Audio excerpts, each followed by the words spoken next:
बिहार के सारण से लालू की बेटी रोहिणी आचार्य ने आज नामांकन दाखिल कर दिया। तो बीजेपी से राजीव प्रताप रूडी रोहिणी के सामने मैदान में इस वक्त है। और जबकि बताया यह भी जा रहा है कि राजीव प्रताप रूडी ने इंडिया डेली लाइफ से जिस दौरान खास बातचीत की, उस दौरान भी उन्होंने कई बड़ी बातें की और साथ ही लालू परिवार पर बड़ा हमला भी बोला। आपको सुनवाते हैं। इस वक्त हमारे साथ मौजूद है भाजपा के कद्दावर नेता राजीव प्रताप रूडी। चुनावी बिगुल बज चुका है रूडी जी। एक तरफ लालू जी की बेटी रोहिणी आचार्य रोड शो कर रही हैं और आप भी अब चुनावी समर में उतर चुके हैं। क्या उम्मीदें हैं? आपने तो रिकॉर्ड एक तरीके से कायम किया है सारण की धरती से। देखिए, मुझे सच तो पता नहीं है कि विपक्ष का प्रत्याशी कौन होगा, क्योंकि 5 वर्ष या 10 वर्षों तक कोई प्रत्याशी फील्ड में दिखता नहीं है। परंतु एक पारिवारिक पार्टी होने के कारण ऐसा सुनने में आ रहा है कि उनकी पुत्री चुनाव लड़ेंगी। उस पर मुझे कोई टिप्पणी नहीं करना है।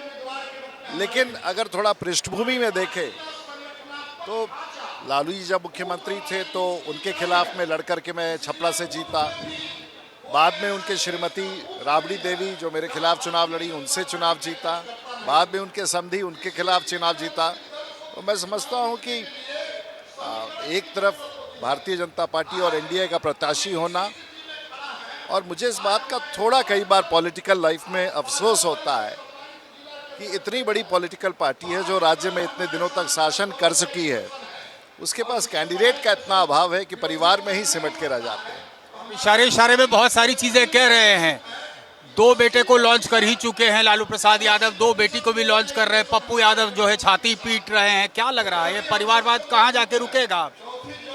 देखिए तो प्रकाष्ठा है और आश्चर्य होता है कि देश में आज भी हम सब लोग के हमारे परिवार में कोई राजनीति में, मैं फर्स्ट जनरेशन हूँ, लेकिन उनकी पॉलिटिकल पार्टी की विरासत ऐसे ही चलती है। और मैं समझता हूँ कि ये लोकतंत्र के लिए अच्छा नहीं है और कार्यकर्ताओं के लिए अच्छा नहीं है। देखिए, Rohini Acharya might be a fledgling in politics. बिल्कुल अभी उन्होंने कदम रखा है। ठीक है, लालू प्रसाद यादव की एक लेगेसी है, लेकिन एक फैक्टर जो मैं फील कर पाया उनके रोड शो के दौरान, लोग चर्चा कर रहे हैं कि ऐसी बेटी भगवान सबको दे। किडनी उन्होंने डोनेट किया अपने पिताजी को। क्षमा कीजिएगा, इस पर मैं नहीं बोलना चाहूँगा।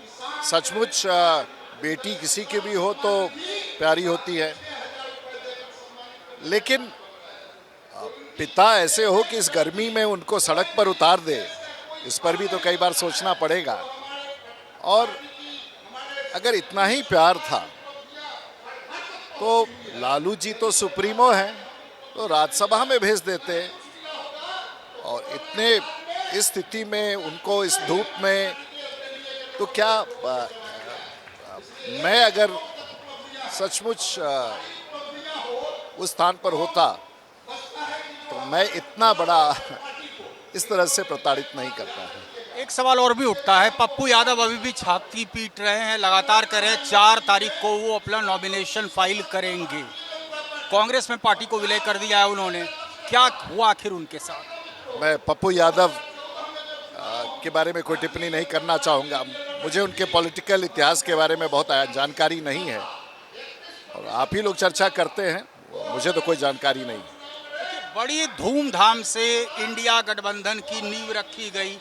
एक के बाद एक जो वो लोग जिन्होंने की अहम भूमिका निभाई थी इंडिया गठबंधन की नींव रखने में, वो छिटकते चले गए। क्या लगता है कि इंडिया गठबंधन अब थोड़ी सी भी चुनौती दे पाएगा या नहीं? मुझे शक है। अगर मैं एक राजनीतिक विश्लेषक के रूप में चर्चा करूं, मुझे नहीं लगता है कि अब कोई विपक्ष भारत में दिख रहा है। ये दुर्भाग्यपूर्ण भी है, क्योंकि वो अगर विपक्ष की भूमिका नहीं निभा पा रहे हैं तो वो अपने कमियों के कारण। और भारतीय जनता पार्टी देश के प्रधानमंत्री नरेंद्र मोदी के नेतृत्व में आगे बढ़ रहा है, तो अगर वो उनकी उपस्थिति दर्ज नहीं हो रही तो उसके लिए जिम्मेवार वो खुद हैं। इसमें कांग्रेस की जिम्मेदारी आप कितना मानते हैं? क्योंकि लगभग पार्टियां जो छिटक के अलग हुई वो कांग्रेस पर ही दोष मढ़ रही हैं। ये उनका मुझे लगता है ये सही कह रहे हैं। और कांग्रेस अपने आप को संभाल नहीं पाई, उनके नेतृत्व ने संभाला नहीं, ये उनका संकट है। लेकिन कांग्रेस भारत में अब कहीं है नहीं। अच्छा, बिहार में भी इंडिया गठबंधन के अंदर या महागठबंधन के अंदर सीट बंटवारा जो हुआ वो बड़ा दिलचस्प हुआ। लालू प्रसाद यादव लगातार पार्टी सिंबल बांटते रहे और सीट शेयरिंग फॉर्मूला हुआ ही नहीं था। लेफ्ट पार्टी, कांग्रेस ये तमाम जो है कहती रह गई कि अभी जो है सीट शेयरिंग नहीं हुआ है, लेकिन इसके बावजूद लालू प्रसाद यादव बिल्कुल इनके तमाम बातों को दरकिनार कर वो जो है बांटते रह गए सिंबल। तो आपको क्या लगता है कांग्रेस की क्या मजबूरी है कि राजद के ही बैसाखी का सहारा लेना पड़ रहा है?